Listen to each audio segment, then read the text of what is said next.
Hello students, welcome to my VR Study for YouTube channel. Today we are going to learn subject SST of class 8. Okay, and this is a third lesson of history and the lesson name is colonial agrarian policies. ठीक है, तो आज हम इस lesson में क्या पढ़ने वाले हैं? Colonial agrarian policies. ठीक है, कॉलोनियल मीन्स क्या होता है? जो कॉलोनियल मीन्स क्या होता है? कॉलोनी मीन्स एक वसाहत है ना, बस्ती.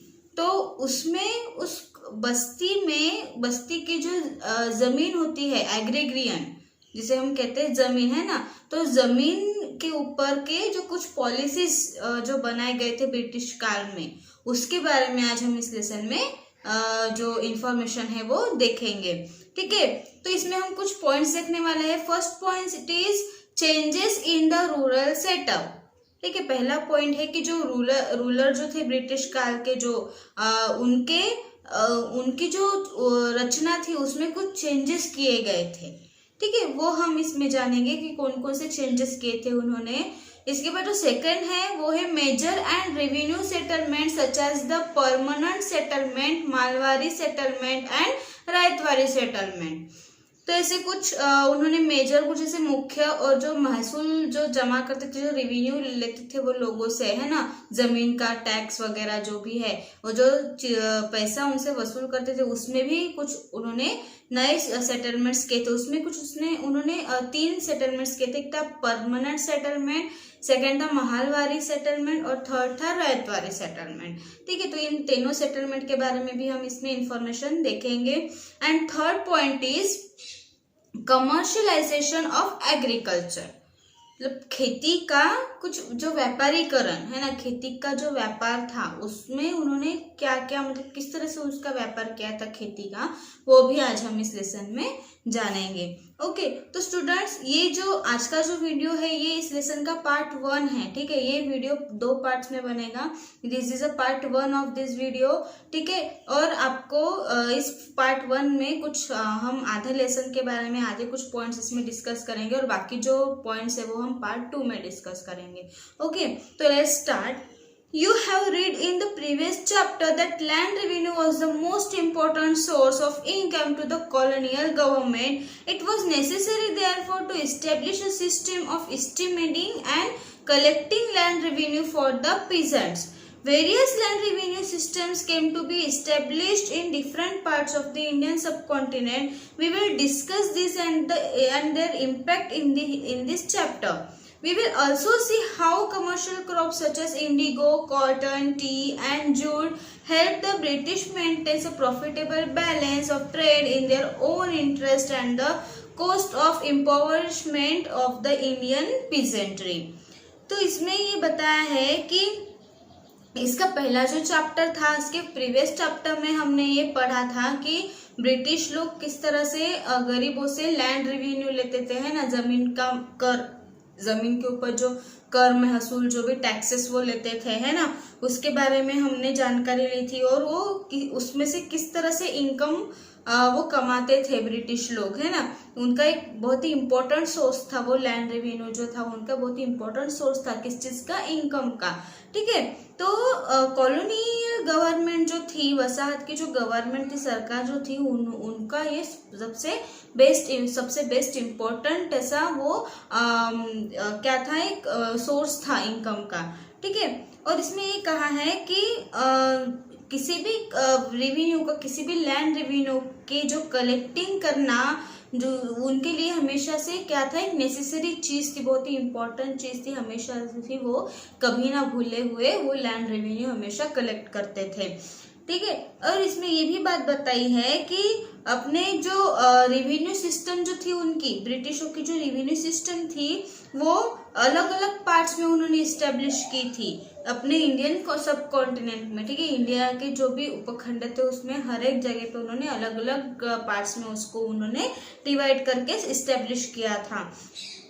आज हम इस लेसन में ये डिस्कस करने वाले हैं कि जो व्यावसायिक क्रॉप्स, मतलब कमर्शियल क्रॉप्स है ना, जो व्यावसायिक जो खेती में जो पौधे वगैरह जो लगाते हैं, है ना, उसके बारे में आज हम इस चैप्टर में देखेंगे. जैसे इंडिगो है, इंडिगो की खेती, और कॉटन, टी, है ना, चाय की, जूट की, ये सब सारी चीजों की जो खेती है वो किस तरह से ब्रिटिशों को हेल्प करती थी उनका प्रॉफिटेबल बैलेंस मेंटेन रखने के लिए। मतलब इससे उनको कैसे इनकम होती थी और वो उनको किस तरह से प्रॉफिट मिलता था, ये सारी जो जानकारी थी वो आज हम इस लेसन में देखेंगे।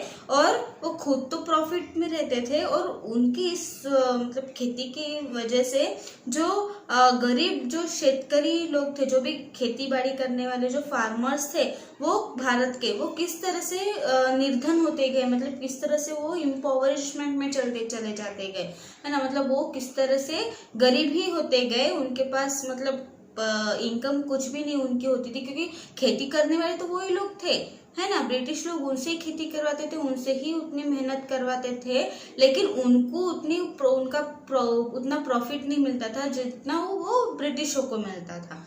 मतलब ये जो खेती करने वाले जो मजदूर थे, जो खेती बाड़ी करने वाले जो फार्मर्स थे, वो तो गरीब के गरीब ही रह गए, मेहनत तो वो करते थे, लेकिन प्रॉफिट किसे होता था, ब्रिटिशों को होता। तो ये सारी जो चीजें है वो आज हम इस लेसन में डिटेल में पढ़ेंगे। Okay, so first point is changes in the rural setup.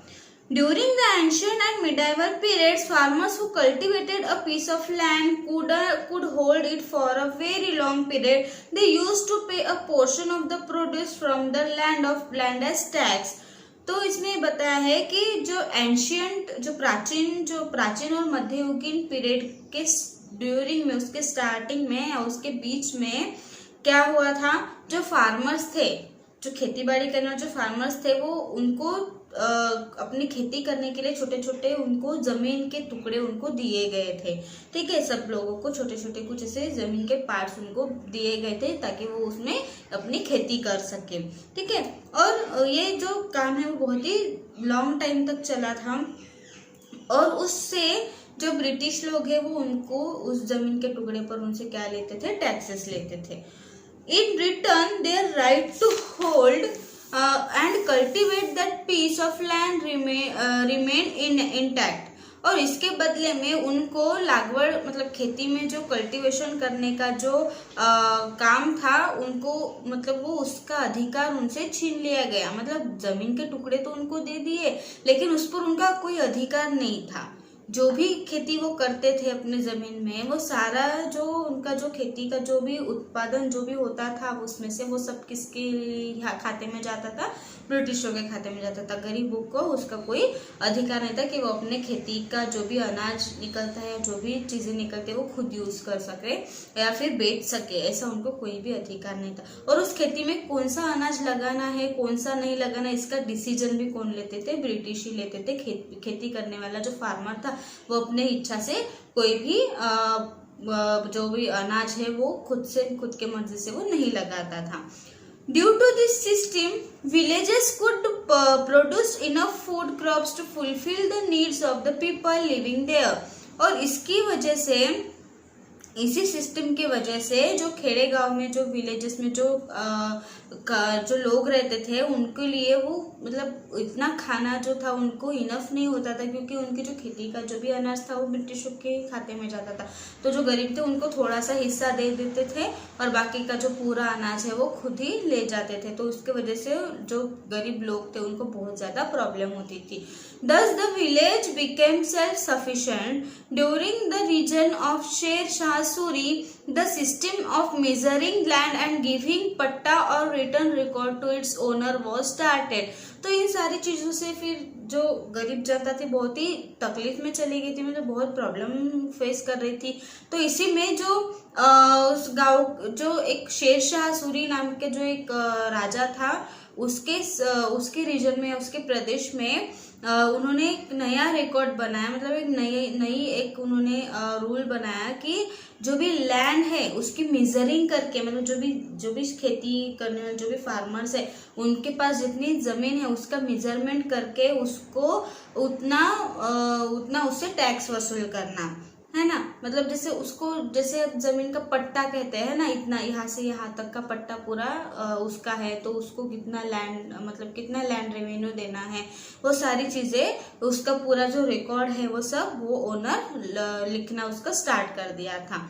According to this system, revenue to be paid by farmers depended on the fertility of the land. और इस सिस्टम के अकॉर्डिंग जो भी खेती करने वाला जो भी फार्मर था उसको उसके जो जमीन के फर्टाइल के ऊपर, मतलब उसकी जमीन कितनी सुपीक है ना, कितनी फर्टाइल है, उसके ऊपर उनका जो लैंड रेवेन्यू था वो उसके ऊपर बेस्ड था।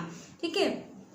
Whenever natural disasters like drought or famine affected any region, the amount of revenue to be collected was reduced. तो जब अगर कभी किसी काल खेती अच्छे से होती है, किसी काल में किसी टाइम पे नहीं होती है ना, कभी कुछ बारिश ज़्यादा हो गई तो मतलब बहुत ज़्यादा नाश भी हो जाता है, और कभी बारिश ही नहीं पड़ी, बहुत ही सूखा हो गया या फिर दुष्काल पड़ गया तो खेती भी नहीं होती है ना। तो ऐसे वक्त में वो जो फार्मर है वो लैंड रेवेन्यू कैसे दे पाएंगे, है ना, क्योंकि उनके खेती में अनाज ही नहीं होगा, उनको कोई प्रॉफिट ही नहीं आया, तो वो कैसे पेड कर सकते हैं। तो ऐसे टाइम पे उनका जो थोड़ा बहुत जो टैक्स था, मतलब जो टैक्स होता था उसमें से कुछ थोड़ा बहुत उनका टैक्स क्या कर देते थे, वो माफ कर देते, कर माफी उनको दे देते थे। ठीक है। However, after the victory of the British in the Battle of Boxer 1764, the East India Company got the Diwani of Bengal, which authorized the company to collect revenue from Bengal and be in charge of civil administration. इसके बाद जब battle of boxer हुआ, मतलब boxer का जब युद्ध हुआ था 1764 में, उसके बाद जो ईस्ट इंडिया कंपनी थी उन्होंने बंगाल का जो एक दीवानी जो साम्राज्य था वो उन्होंने पूरा अपने कब्जे में ले लिया था, और उसके इंचार्ज जो थे उनके सिविल एडमिनिस्ट्रेशन के एक पर्सन को उन्होंने उसका इंचार्ज बना दिया था, और वो उस बंगाल का पूरा टैक्स जो है रेवेन्यू टैक्स जो भी है वो सारा कर वसूल वो करता था और कंपनी को देता था। Thus the company thought of working out the best possible deal to ensure maximum revenue, thereby derive maximum profit. It introduced colonial agrarian policies which included the following aspect. इसके बाद ईस्ट इंडिया कंपनी ने कुछ मतलब नई कुछ बात सोची उन्होंने कि अगर हम मतलब इस तरह से अगर ज़्यादा से ज़्यादा अगर हम अपना रेवेन्यू आगे बढ़ाते जाएंगे इस खेती के ऊपर, तो अपना मैक्सिमम ज़्यादा से ज़्यादा प्रॉफिट भी बढ़ता जाएगा। ये सोच के उन्होंने जो कॉलोनियल एग्रेरियन जो था, मतलब जो वसाहत के जो जमीन के ऊपर के कुछ ऐसे पॉलिसीज उन्होंने नए बनाए, उसमें कुछ इंक्लूडिंग पॉइंट्स भी हैं जो हम वन बाय वन देखेंगे। First point is it imposed collection of revenue in cash. उन्होंने जो टैक्सेस जो लेते थे, रेवेन्यू महसूल कर जो लेते थे खेती बाड़ी करने वाले जो फार्मर्स है उनसे, तो वो किस में उन्होंने लेना स्टार्ट कर दिया, कैश में, है ना, मतलब वो कैश उनको देना कंपलसरी कर दिया। It forced thousand of villages to cultivate cash crops. उसके बाद उन्होंने ऐसे हजारों गांव के जो फार्मर्स थे उन सबको उन्होंने फोर्स कर दिया कि तुम जो उनका जो रेवेन्यू है वो किस चीज में दे, कैश में दे, क्योंकि पहले कैसे अनाज ही लेके वो उनका कर लेते थे, है ना, तो इसके बाद उन्होंने पैसों से लेना स्टार्ट कर दिया। The company created 2 post of deputy diwan, one for Bengal and the other for Bihar. इसके बाद उन्होंने उस कंपनी ने 2 पोस्ट बनाए, ठीक है, जो प्रतिनिधि था जिसमें 2 थे, एक था दीवान और दूसरा था दीवान जो था वो किस लिए था, बंगाल के लिए, ठीक है, और दूसरा जो दीवान था वो किस लिए था, बिहार के लिए। ऐसे 2 स्टेट के लिए उन्होंने पोस्ट भी निकाले थे दीवान की। For greater profits the land revenue was now farmed out annually to the highest bidder. इसके वजह से उनको बहुत ज़्यादा प्रॉफिट हुआ लैंड रेवेन्यू से, क्योंकि हर एक जगह पे उन्होंने अलग अलग लोग रखे थे लैंड कलेक्ट करने के लिए, लैंड रेवेन्यू कलेक्ट करने के लिए, तो उनको हर तरफ से सभी चीज़ों का उनको प्रॉफिट बहुत ज़्यादा मिलता था। The ill effects of the system soon become visible, this were. कुछ ऐसे इफेक्ट पड़ने वाले कुछ ऐसे सिस्टम थे वो उसमें वो बताए गए हैं। फर्स्ट है the villages which produced only cash crops had to depend on other villages for food supplies. इसके बाद जो खेड़े गांव के जो फार्मर्स थे उन्होंने कैश क्रॉप्स मतलब उगाना उन्होंने प्रोड्यूस करना स्टार्ट कर दिया और अपने अपने जो दूसरे विलेजेस थे उसके लिए उन्होंने फूड को सप्लाई करना स्टार्ट कर दिया। As the tax collector was only interested in the collection of more and more revenue, he hardly paid any attention to improve the quality of land. जो टैक्स कलेक्टर था, जो taxes collect करता था, उसको मतलब collection के लिए हर एक अलग अलग रेवेन्यू को कलेक्ट करने के लिए, ज़्यादा से ज़्यादा रेवेन्यू कलेक्ट करने के लिए उसको इंटरेस्ट दिलाया गया और वो हमें पूरा जो उसका पूरा जो अटेंशन था, उसने पूरा लैंड की जो क्वालिटी थी, मतलब किसी क्वालिटी की ज़मीन है ना, उसके ऊपर उसने अपना पूरा ध्यान दिया और उसी के थ्रू उन्होंने फार्मर से टैक्स वसूल करना स्टार्ट किया। The poor peasants were exploited by the tax collector due to their harsh taxation policies. Many peasants left their villages while many became landless.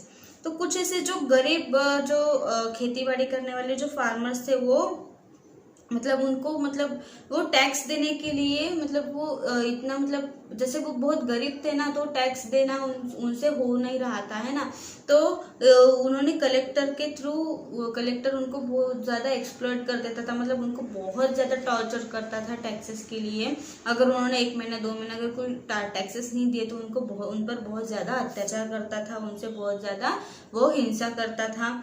और वो जो टैक्सेशन की जो पॉलिसीज होती है उसके बहुत से जो फार्मर्स है खेड़े गांव में जो रहने वाले, उनको इस टैक्सेस की वजह से उनको अपनी ज़मीन, अपना घर सब कुछ छोड़ छाड़ के उनको वहाँ से भागने के लिए भी उन्होंने मजबूर कर दिया था। ऐसे बहुत से फार्मर जो थे वहाँ से भाग गए थे, अपनी सारी ज़मीन अपना सब कुछ छोड़ के लैंडलेस हो चुके थे। कुछ ऐसे पीजेंट्स जो थे, कुछ ऐसे फार्मर्स जो थे वो अपनी ज़मीन छोड़ के भी चले गए थे।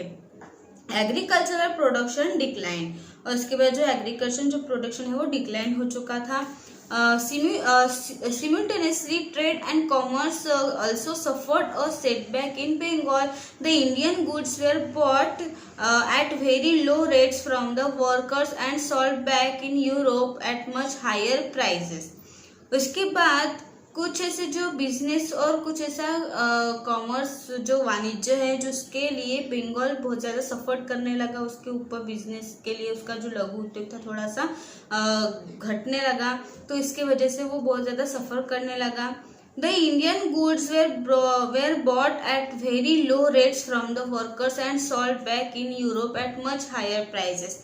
इसके बाद जो इंडिया में जो बने हुए जो गुड्स से जो भी चीज़ें थे वो बहुत ही कम रेट में बेचा जाता था और उसको मतलब जो वर्कर्स जो बनाते थे, है ना, उससे बहुत कम रेट में खरीदा जाता था और उसको यूरोप में ले जाके बहुत ही ज़्यादा प्राइस में उसको बेचा जाना स्टार्ट कर दिया था। मतलब जो वर्कर्स थे बेचारे गरीब, उनको बहुत ही कम रेट में दिया करते थे, मतलब उनसे बहुत कम रेट में लिया करते थे और बाद में यूरोप में ले जाके बहुत ही हाई रेट में वो बेचते थे, तो उसका प्रॉफिट उनको ही होता था, है ना। जो बेचारे गरीब वर्कर थे वो तो लॉस में ही चले रहते थे। The weavers of silk and the artisans were compelled to work under harsh conditions. Thus the skill of workers got ruined under oppressions. जो वेवर्स जो थे, विन काम करने वाले जो लोग थे, जो सिल्क के कपड़ों से वो कुछ ना कुछ बनाते थे और जो आर्टिशंस थे, कुछ कलाकृति बनाने वाले लोग, वो बहुत ही हार्श कंडीशन में, मतलब बहुत ही बेकार स्थिति में वो अपना काम तभी भी कंप्लीट करते थे और उनके जो स्किल थे वर्कर के, मतलब जो उनके हाथ में जो कला थी, जो गुण थे, उसके अंडर में काम करके वो सारी चीज़ों का जो फायदा है वो ईस्ट इंडिया कंपनी उठाती थी। The famine of Bengal in 1770 clearly highlighted the plight of the people when about 1/3 of the population was killed. और इसके बाद बंगाल में 1770 में कुछ ऐसे लोग, मतलब उसमें कुछ ऐसे हाईलाइटेड हो गए, उसके 1/3 लोग जो है वो उसकी जो पॉपुलेशन थी वो कम हो गई, मतलब कुछ लोगों को इसी वजह से कोई आत्महत्या कर लिए, मतलब ईस्ट इंडिया कंपनी के अंडर में उसका जो टॉर्चर था वो झेल नहीं पाए, किसी ने आत्महत्या कर ली गरीबी के द्वारा, किसी ने खाना पीना, गरीब होने की वजह से खाना पीना जिसको नहीं मिला वो ऐसे ही मर गए। तो इस हिसाब से उनके पूरी 1/3 ऐसी पॉपुलेशन क्या हो गई, खत्म हो गई थी। It harmed the overall interest of the East India Company as a trading company. The official of the East India Company soon realized that a systematic approach to land revenue collection was needed to secure the maximum amount of revenue in a timely and predictable manner. इसमें जो East India company थी उसका सबसे ज़्यादा profit चलता था, और वो एक तो बिजनेस का भी पैसा वो उठाते थे, उसके साथ में लैंड रेवेन्यू भी उनका मतलब उससे भी उनको प्रॉफिट होता था। हर चीज़ में मैक्सिमम अमाउंट जो थी उनको सबसे ज़्यादा रेवेन्यू से कलेक्ट होती थी, इसलिए हर चीज़ में वही आगे प्रॉफिट में रहते थे। So they initiated the various land revenue settlements, इसीलिए उनको जो लैंड रेवेन्यू में भी उन्होंने कुछ ऐसे सेटलमेंट्स की थी।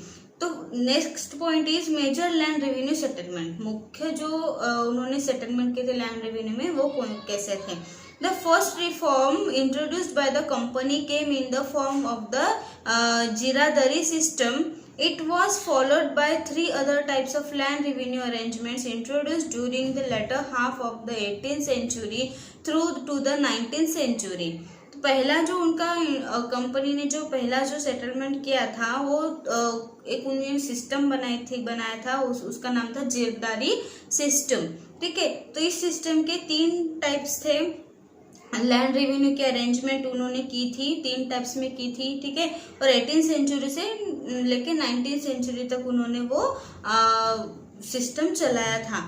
These were the permanent settlement, the Mahalwari settlement and the Ryotwari settlement. उसके बाद जो 3 सेटलमेंट आए थे, परमानेंट सेटलमेंट, महालवारी सेटलमेंट और थर्ड इज रैयतवारी सेटलमेंट। तो पहला जो है जरदारी सिस्टम वो हम देखेंगे।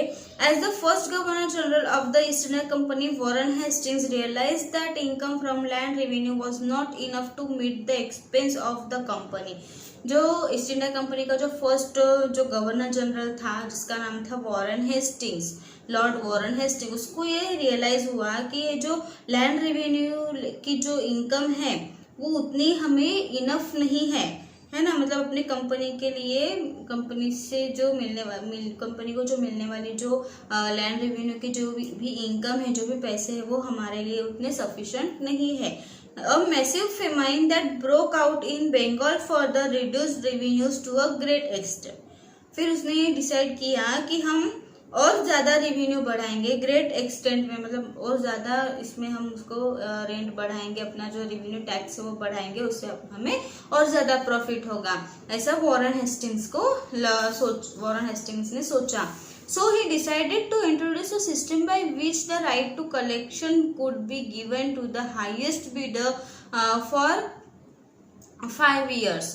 फिर उसने डिसाइड किया कि हम 5 सालों के लिए कुछ ऐसे और सिस्टम हम बनाएंगे, जो कलेक्शन के पैसा वसूली करने के कुछ 5 साल के लिए कुछ और इजादरी जो बिडर्स है उसमें हम कुछ और नए सिस्टम्स बनाएंगे।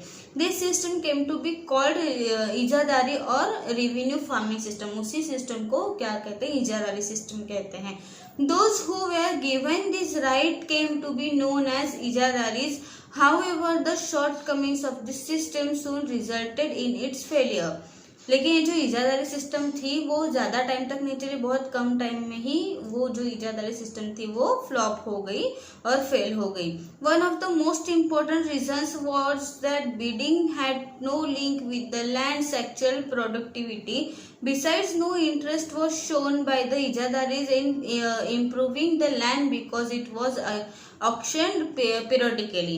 मतलब वो हमेशा हर रोज वो क्या करते थे, नियमित रूप से जो टैक्स वसूली थी उसमें कुछ ऐसे इम्प्रूवमेंट उन्होंने की थी इजादारी सिस्टम में, और उसमें उन्होंने लैंड में भी कुछ इम्प्रूवमेंट की थी, ज़मीनों के टैक्सेस में, क्योंकि उनकी जो मतलब टैक्स वसूल करने की जो सिस्टम थी वो हम मतलब डेली वो टैक्स वसूल नहीं कर देते हैं ना, मंथली 2 महीने का ऐसा कुछ वो वसूल करते थे। लेकिन उसके बाद उन्होंने जो नया चेंज किया था इजादारी सिस्टम में वो था पीरियोडिकली, मतलब डेली है ना, नियमित रूप से उन्होंने टैक्स वसूल करने का एक नया रूल लगा दिया था।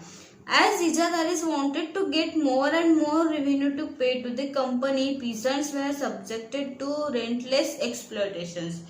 तो ये जो इजादारी जो सिस्टम थी इसकी वजह से कंपनी को मतलब डेली टू डेली उनको पेमेंट मिलती जाती थी कंपनी को, जो रेवेन्यू के जो टैक्सेस थे वो, लेकिन जो देने वाले जो बेचारे जो गरीब लोग थे उनके मतलब वो बहुत ही ज्यादा गरीब होने लगे और वो रेंटलेस हो गए, मतलब उन्होंने जमीन भी मतलब जमीन भी छोड़ दी और सब कुछ छोड़ दिया और वो पूरी तरह से एक्सप्लॉइट हो गए। ठीक है, नेक्स्ट जो पॉइंट है वो है permanent settlement. The system of permanent settlement was introduced by Lord Cornwallis in 1793। ठीक है, ये जो परमानेंट सिस्टम थी ये इसको किसने इंट्रोड्यूस किया था? लॉर्ड कॉर्नवालिस ने। ठीक है, 1793 में। It covered Bengal, Bihar, Orissa and Banaras division of UP, accounting for 19% of the British territories. उन्होंने इसमें बंगाल, बिहार और ओडिशा और बनारस, जो पूरा यूपी का जो भी पार्ट है उत्तर प्रदेश का, वो सारा उन्होंने अपने अंडर में ले लिया था और उसमें उन्होंने 19% तक ब्रिटिश का जो प्रदेश था वो पूरा क्या किया था? बढ़ाया था। ठीक है, अकॉर्डिंग टू दिस सिस्टम, इस सिस्टम के अकॉर्डिंग क्या क्या पॉइंट्स है वो देखेंगे। लैंड ओनर्स और जमींदार acquired hereditary rights over land. इसमें जो पहला पॉइंट है वो है जो लैंड ओनर्स है, जो जमीन के जो मालिक या फिर जो जमींदार थे उनको मतलब उन्होंने ये डिसाइड किया था कि जो भी जमीन का जो भी मालिक है वो वांशिक रीत्या मतलब उसकी पीढ़ी के अनुसार वो जो लैंड का जो भी रेवेन्यू है वो वसूल करेगा। मतलब जैसे अभी बाप कर रहा है, फिर उसका बेटा, फिर उसका बेटा, उसका बेटा, ऐसे से मतलब पीढ़ी के अनुसार वो चलेगा। ठीक है, सेकंड जो पॉइंट था, farmers were reduced to the status of tenants. These tenants lost the right to the use of pastures and forest land, irrigation canals and fishing ponds. तो जिसके बाद ये उसमें जो सेकंड पॉइंट है वो है कि जो फार्मर्स थे उन्होंने अपना जो उन्होंने कुछ मतलब खेती के साथ और कुछ बिजनेस उन्होंने स्टार्ट करने के लिए उनको राइट दिया था, जैसे फॉरेस्ट लैंड है, इरिगेशन है, कैनल्स वगैरह है ना, फिशिंग वगैरह, पॉन्ड्स में फिशिंग वगैरह करना, ये सारे भी काम फार्मर्स को करने के राइट्स दिए थे। थर्ड पॉइंट है zamindars had to pay a fixed amount of land revenue every year to the company even if there were advisers condition such as floods और ड्राफ्ट्स। मतलब ये इसमें बताया है कि जमींदार को अगर कभी खेती में समझो क्लाइमेट चेंजेस हुए, अगर कभी पूर आ गया, कुछ भी मतलब हो गया है ना, तो उसके में बहुत सारी हानि हो जाती है, नुकसान हो जाता है खेती का। तो ऐसे इसमें अगर ऐसा भी होता है तो भी जमींदार ने हर मंथ में सेम हर साल का जो भी सेम रेवेन्यू होता है सेम वही रेवेन्यू कंपनी को देना चाहिए, ऐसा उन्होंने एक रूल बना दिया था। If they fail to pay land revenue then land would be auction off. Whatever remained with the zamindar after paying the revenue was his profit. Initially, 89% of all the revenue collected was handed over to the company and only 11% remained with the zamindar. तो उन्होंने फिर जो पूरा जो revenue उनका yearly जो revenue होता था जमा, वो सारा जो रेवेन्यू उसमें पूरा ज़्यादातर प्रॉफिट जो था वो किसके अंडर में जाता था? कंपनी के अंडर में, है ना, ईस्ट इंडिया कंपनी के अंडर में। तो जो भी पूरा 100% में से जो 89% था वो पूरा जो रेवेन्यू, पूरा जो टैक्स था वो पैसा किसको दिया जाता था? कंपनी को। और बाकी जो बचा हुआ जो 11% जो था वो जमींदार को मिलता था। The land revenue was fixed at roughly 50% of the total produce. Land का जो टैक्स महसूल टैक्स जो था वो 50% तक फिक्स, मतलब ऐसा लगभग वो उससे टोटल प्रोड्यूस्ड होता था। This revenue was fixed permanently for next 10 years. और जो रेवेन्यू था वो 10 साल तक परमानेंट उतना ही रेवेन्यू होता था, उसके बाद फिर से वो बढ़ाया जाता था। The advantages of the system to the company were, इसके कुछ कंपनी के इस रूल्स के कुछ एडवांटेजेस थे, वो हम वन बाय वन देखेंगे. So first is the company was able to create the class of zamindars as their ally who acted as the intermediary between them and the peasantry. They were expected to act as the natural ally in the event of any rebellion by the peasant. फिर जो East India company जो थी, इन्होंने कुछ और ऐसे जमींदारों के नए अलग अलग जो क्लासेस फिर से उन्होंने क्रिएट किए थे, और उसमें जो खेती बाड़ी करने वाले और जो मतलब ये जो जमींदार थे वो फार्मर्स और कंपनी इन दोनों के बीच का पर्सन था, है ना. मतलब अगर कोई भी प्रॉब्लम होती है तो बीच का जो मतलब फार्मर्स को अगर कोई प्रॉब्लम होती है तो जमींदार को बताता है, जमींदार कंपनी को बताता है, कंपनी का जो आंसर है वो जमींदार को बताता है, फिर जमींदार फार्मर्स को बताता है. मतलब इस तरह से वो दोनों के बीच का एक क्या था, एक कड़ी थी. ठीक है. Under the new system, the income of the East India Company from land revenue was secure, regular, and stable.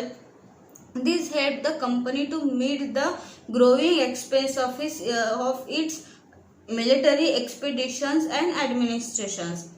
इस नए सिस्टम के अंडर में ईस्ट इंडिया कंपनी की जो इनकम थी वो लैंड रेवेन्यू से वो बहुत ही ज़्यादा सिक्योर हो चुकी थी और रेगुलर उनको मिलती थी, है, और वो स्टेबल थी. मतलब उसमें कोई भी कम ज़्यादा नहीं होता था, वो बराबर उनके पास वो इनकम पहुंचती थी.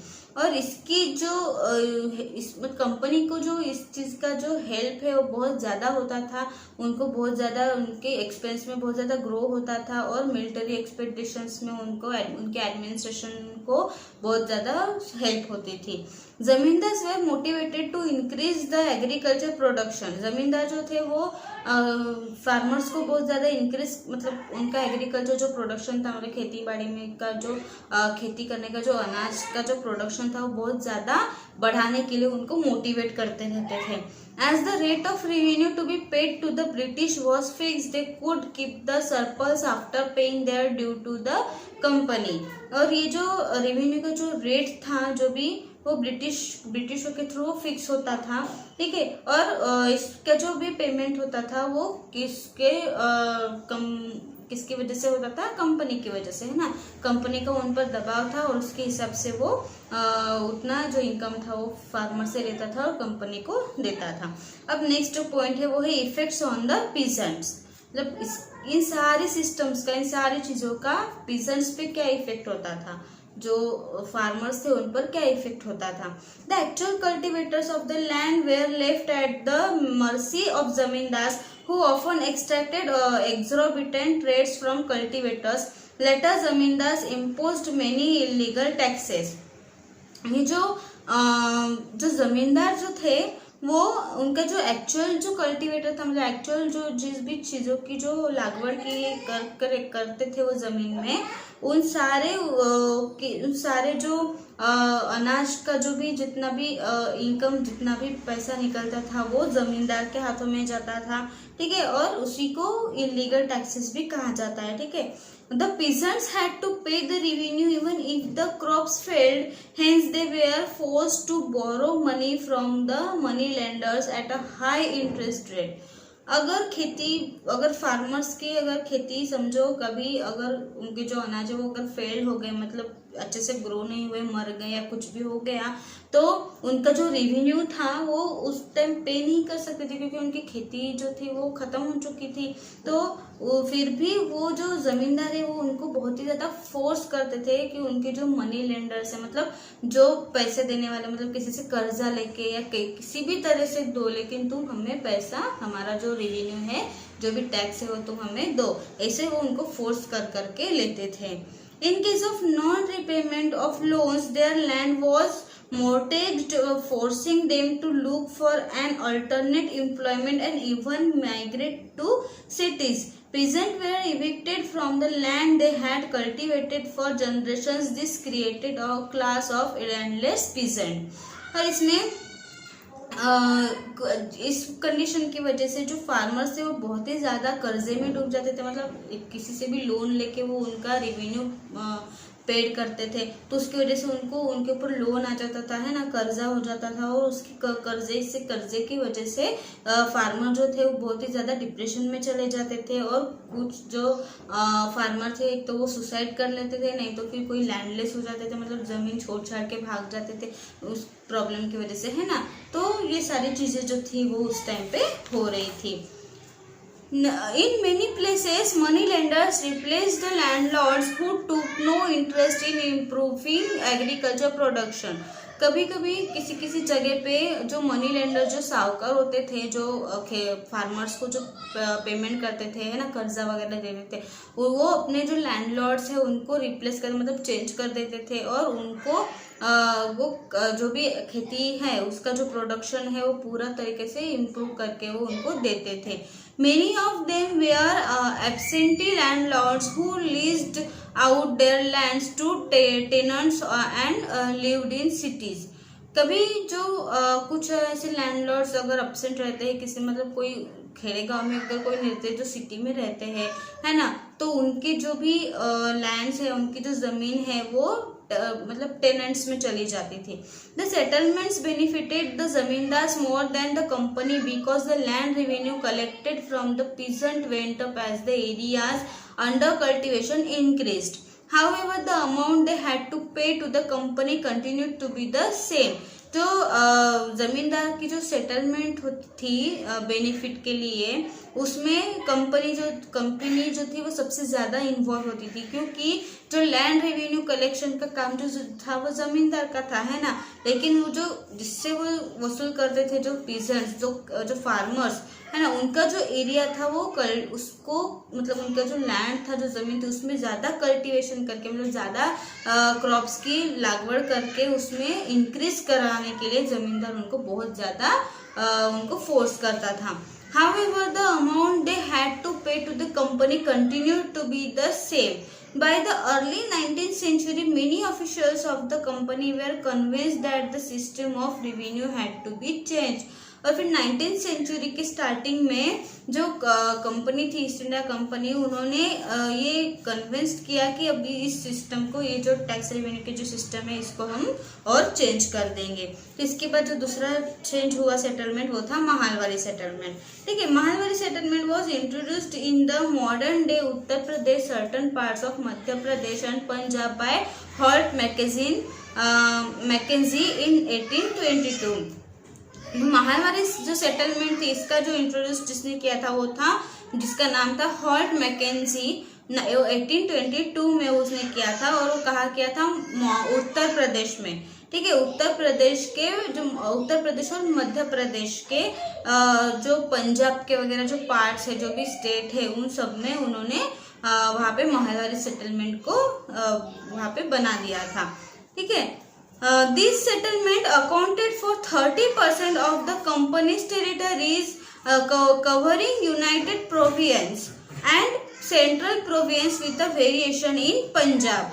तो इसमें जो 30% जो सेटलमेंट थी वो कंपनी की, वो ज़्यादातर यूनाइटेड प्रोविंस में, मतलब जो लार्ज पार्ट जो था मॉडर्न डे का, है ना, मतलब उत्तर प्रदेश का सबसे जो बड़ा पार्ट था उसमें वो बनाया गया था वो प्रोविंस, और दूसरा जो था वो सेंट्रल प्रोविंस जो पंजाब में उन्होंने उसको दिया था।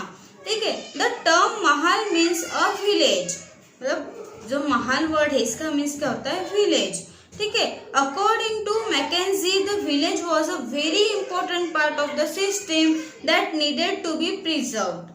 और इसकी मतलब जो मैकेंजी जो था ब्रिटिश का जो जमींदार जिसको महालवारी सेटलमेंट जिसने बनाया था, तो उसके अकॉर्डिंग जो गांव थे वो सबसे ज़्यादा इम्पोर्टेंट चीज़ थी इस सिस्टम के लिए, महालवारी सिस्टम के लिए, क्योंकि वहाँ से उनको एक क्या था, प्रिजर्व्ड एरिया था, मतलब एक आरक्षित एरिया था। So under this system the unit of revenue settlement was the village और महल, and the revenue demand was made collectively on the village. तो ये जो सिस्टम था, महालवारी सिस्टम जो था, वो किस खेड़े गांव में सबसे ज़्यादा वो कलेक्ट करना स्टार्ट किया था मैकेंजी ने, है ना, मतलब वहां से जो टैक्सेस वगैरह वसूल करना उन्होंने वहां खेड़े गांव में ज्यादातर स्टार्ट कर दिया था।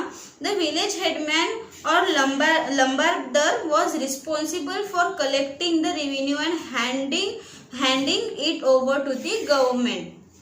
तो यहाँ पे ऐसा कोई जमींदार जो नहीं रखा था, उसमें उन्होंने कौन से पर्सन को रेवेन्यू कलेक्ट करने के लिए रखा था, जो गांव में सबसे जो हेडमैन होता है ना, गांव का जो मेन पर्सन होता है उसको कलेक्टिंग मतलब जो भी टैक्सेस कलेक्टिंग करने की रिस्पॉन्सिबिलिटी उसको दी गई थी, और वो कलेक्ट करके पूरा जो अमाउंट है वो किसको देगा, गवर्नमेंट को देगा। ऐसा उन्होंने एक सिस्टम वहां पे बनाया था।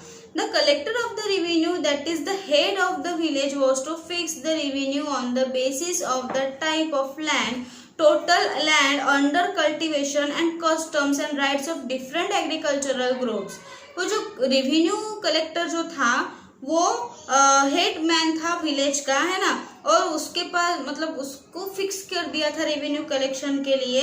और वो रेवेन्यू कलेक्शन किसके ऊपर करता था, टाइप ऑफ लैंड, है ना, मतलब जमीन का टाइप क्या है, मतलब किस टाइप की जमीन है, वो सब चीज देख के, और टोटल उसके अंडर में कितनी लागवड़ होती है ना, कितना अनाज उसमें लगाया जा सकता है, इन सारे चीजों को देख के वो लैंड एग्रीकल्चर के जो क्रॉप्स है, अनाज है, उसके ऊपर से वो देख के वो सारे जो रेवेन्यू है, वो टैक्सेस है, वो लेता था।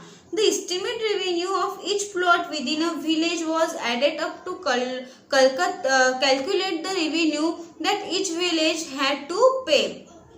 और इसका मतलब किस जमीन के ऊपर कितना टैक्स लेना है, इसका अंदाज जो है वो गांव के जो मतलब जो कैलकुलेट करके गांव के जो जमीन की क्वालिटी वगैरह देख के, है ना, वो सारे कैलकुलेशन करके वो उस विलेज से रेवेन्यू कलेक्ट करते थे।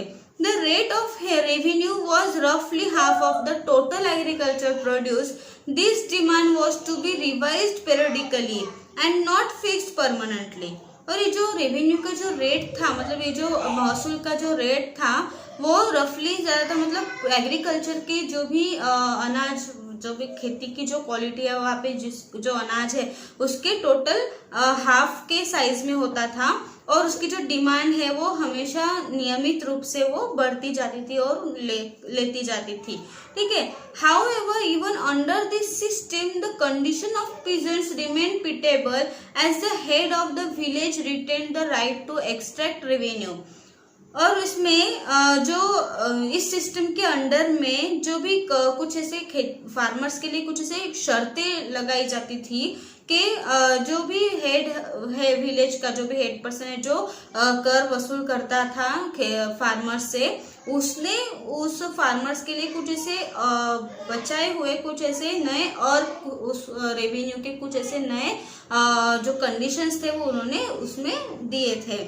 इसके बाद जो नेक्स्ट जो सेटलमेंट थी वो थी Ryotwari settlement.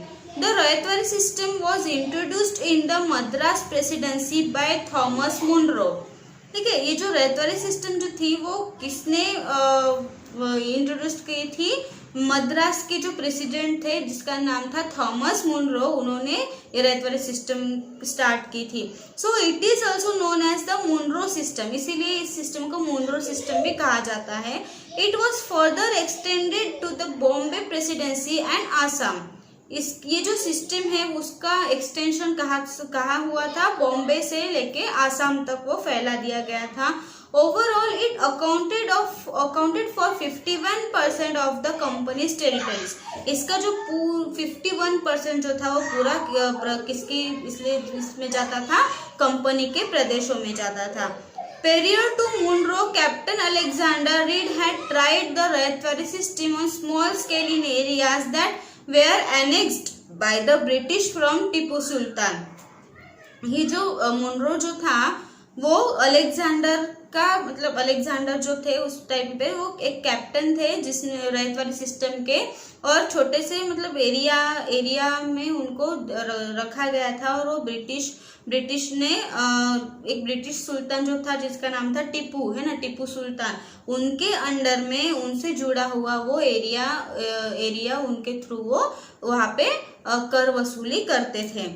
In South India, there were no traditional zamindars and the land actually belonged to the cultivators, that is ryots. South India में जो ट्रेडिशनल कुछ ऐसे जमींदार जो थे वो उनकी जो लैंड थी, उनकी जो जमीन थी वो एक्चुअली किससे बिलोंग करती थी? कल्टीवेटर्स से, है ना। मतलब जो भी उनके खेती में जो भी लागवड, जो भी चीजों की, जिस भी अनाज की वो खेती करते थे उसके ऊपर वो डिपेंड होती थी, उसी को रैयट्स भी कहा जाता है। Both Munro and Reed therefore felt that the land settlement must be made directly with the ryots. Thus, the system came to be known as the ryotwari system. तो इसीलिए ये जो मुनरो की जो सिस्टम थी वो लैंड के सेटलमेंट की जो सिस्टम थी उसमें ज्यादातर डायरेक्टली वो किससे मतलब रेवेन्यू होता था? वो रैयत से, इसीलिए इस सिस्टम का नाम रैयतवारी सिस्टम भी गिर गया था। In this system, the land revenue was not collected by the zamindar or lambardar, but was taken from the ryots or cultivators directly. इस सिस्टम में अगर लैंड रेवेन्यू अगर कलेक्ट नहीं, जमींदार के थ्रू या फिर किसी लंबरदार के थ्रू अगर कलेक्ट नहीं होता है तो इसमें जो रयट्स जो होते थे वो डायरेक्ट जो उनका जो कल्टीवेशन होता था, उनकी जो लागवड़ हो जाती थी खेती में, उसी से डायरेक्टली वो वसूल कर लेते थे। They deposited in the government treasury. According to this system, cultivators became landowners and there was no intermediary for collecting the revenue. इस सिस्टम के अकॉर्डिंग जो कल्टीवेटर्स जो थे, मतलब जो खेती बाड़ी करने वाले जो फार्मर्स थे या फिर जो लैंड ओनर्स थे, वो मतलब उनके और जो गांव का जो भी कोई हेड पर्सन होता था उसके बीच का वो एक मध्यस्थी पर्सन होता था। ठीक है। The revenue was very high and collected rigidly. The peasant had to pay even if their crops were destroyed. जो रेवेन्यू था वो बहुत ही हाई, मतलब बहुत ही ज्यादा अमाउंट में होता था और बहुत ही ज्यादा अमाउंट में वो कलेक्ट किया जाता था। अगर क्रॉप्स अगर मतलब क्रॉप्स का अगर नाश भी हो जाता है, अगर अनाज खराब भी हो गया, अगर कुछ भी क्लाइमेटिक कंडीशन, क्लाइमेटिक चेंजेस हो गए, अगर खेती बाड़ी का अगर नाश हो गया तो भी उनको वो रेवेन्यू, वो टैक्सेस उनको पेड करना ही था। ऐसे उनको मतलब बहुत ही स्ट्रिक्टली उनको वो रूल्स फॉलो करने पड़ते थे। The land revenue was revised and increased after every 20 और 30 ईयर्स। उनका जो ये लैंड रेवेन्यू जो था वो हमेशा 20 से 30 सालों से वो क्या हो जाता था? इंक्रीज होता रहता था, बढ़ता रहता था। As the settlement was not made with zamindars, cultivators were not left at their mercy. Under this system, the cultivator was recognized as the owner of the land, subject to the payment of land revenue. ये जो settlement थी वो ना ही मतलब किसी जमींदार के through नहीं बनी थी, ना ही किसी कल्टीवेटर से बनी थी, है ना। ये किसकी सेटलमेंट थी? अपने ईस्ट इंडिया कंपनी की थी। ठीक है। तो इस सिस्टम के अंडर में जो कल्टीवेटर्स जो थे, जो फार्मर्स जो थे, वो जो भी जमीन का जो मालक होता था, जो भी ओनर है, उसको ही वो लैंड रेवेन्यू, मतलब जो जमीन का जो कर है वो उसको पेड करने का, उसको पेमेंट करने का उन्होंने नया रूल बना दिया था। However, the system benefited the government instead of cultivators as the company itself became the zamindar. इसी वजह से इस सिस्टम में जो गवर्नमेंट ने अपना कुछ और बेनिफिट देखा और जो भी कल्टीवेटर्स जो थे, जो भी लागवड करने वाले जो भी फार्मर्स थे, उसी में कंपनी ने खुद के तरफ से जमींदार को ही लैंड ओनर बना दिया। This system too failed in protecting the farmers from the clutches of distress and poverty. The state demand was very high and independent of produce. ये सिस्टम भी कुछ सालों बाद फेल हो गया और इसमें फार्मर्स जो थे और बहुत ही ज्यादा गरीब हो गए थे, क्योंकि वो हमेशा कर देने का काम करते थे और कंपनी लेने का काम करती थी, है ना। तो इसकी वजह से जो भी गरीब फार्मर्स थे वो बहुत ही ज्यादा और गरीब हो चुके थे। और ये जो स्टेट जो था वो बहुत ही ज्यादा उसकी डिमांड बढ़ने लगी थी स्टेट्स की, है ना। और वो अपने खेती को, अपने अनाजों को खुद प्रोड्यूस करने का उन्होंने काम स्टार्ट कर दिया था। The cultivator had to resort to the mercy of cruel money lenders for the payments of revenue Consequently, in many villages, the riots fled away, leaving their home distraught. कभी जो ये जो कल्टीवेटर्स जो थे, जो फार्मर्स जो थे, वो उनके जो मनी लेंडर्स जो थे, मतलब जो साहूकार जो थे जिनसे वो कर्जा वगैरह लेते थे, तो बहुत ही क्रूएल होते थे। मतलब उनका अगर टाइम पे उनका पैसा अगर वापस नहीं दिया तो वो उनको धमकियां देना, उन पे अत्याचार करना, है ना, वो सारी चीजें वो करते थे। इसकी वजह से जो खेड़े गांव में जो भी रयत से जो भी जनता थी, है ना, वो सारी बहुत ही डिस्ट्रेस हो चुकी थी, मतलब बहुत ही ज्यादा थक हार चुकी थी इन सारी चीजों की वजह से, और इसकी वजह से उनको अपना घर तक छोड़ने की नौबत आ चुकी थी। The peasants were overburdened with heavy taxes, they often had to take loan to pay the land revenue. तो ये जो खेती बाड़ी करने वाले जो गरीब लोग थे, उनको ये जो टैक्सेस भरना बहुत ही ज्यादा ओवर हो चुका था, बहुत हेवी लोड हो चुका था उनके ऊपर, और ये लोन बाकी जो कर्जा भी उनका ऊपर से दूसरा होता था, लैंड रेवेन्यू पे करने के लिए जो कर्जा लेते थे वो भी उनके ऊपर एक भार पड़ चुका था। तो इन सारी प्रॉब्लम्स की वजह से खेती करने वाले जो फार्मर्स जो थे वो बहुत ही गरीब होते गए, बहुत ही ज्यादा डिप्रेस्ड भी हो चुके थे। तो स्टूडेंट्स, ये था इस लेसन का पार्ट 1। इस पार्ट में हमने आज जो भी पॉइंट्स पढ़े हैं, इन पॉइंट्स के अनुसार अगर आपको कोई भी डाउट हो तो आप मुझे कमेंट बॉक्स में जरूर पूछें। Thank you.